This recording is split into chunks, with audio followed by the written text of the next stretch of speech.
চৈত্র সংক্রান্তির শুভেচ্ছা সবাইকে। আজকে সকাল সকাল উঠেই স্নান সেরে আমাদের ছাদ বাগানের বেশ টাটকা টাটকা ফুল তুলে নিয়ে এসে আমার ঘরের পুজোটা সারলাম।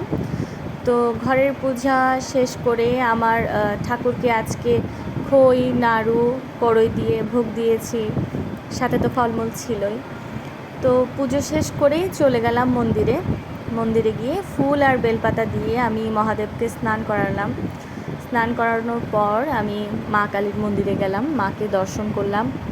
আসলে সকালবেলাটা কেন জানি মন্দিরে না এলে মনে হয় যে সম্পূর্ণ হয় না। আর প্রতিদিন সকালটা এভাবে পুজো করে মন্দিরে এসে দর্শন করলে অনেক ভালোই কাটে। তারপর তো বাসায় ফিরে এলাম। বাসায় আসার পরে আমার মা বাবা আমার হাজব্যান্ডকে প্রণাম করলাম। প্রণাম করার পরই ওরা সবাই দক্ষিণা দিল। তো দক্ষিণা পেলে কার না ভালো লাগে। তারপর দক্ষিণা পাওয়ার পরে আমরা সবাই একসাথে কিছু ছবি তুললাম। ছবি তোলার পর সবাই একসাথে বসলাম। বসে প্রথমে আমরা নিম পাতা মুখে দিয়েছি। নিম পাতা মুখে দেওয়ার পর তারপর খই নাড়ু আর আটকড়াইটা নিয়ে সবাই খাওয়া দাওয়া করেছি। আসলে এই সময়গুলো আমাদের ছোটোবেলার কথাগুলো খুব মনে পড়ে দেয়।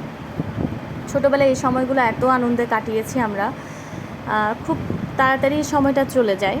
তো সকালটা এমনই হোক প্রতিদিন, পুজো প্রার্থনা আর প্রিয়জনের ভালোবাসায়, এটাই প্রার্থনা করি।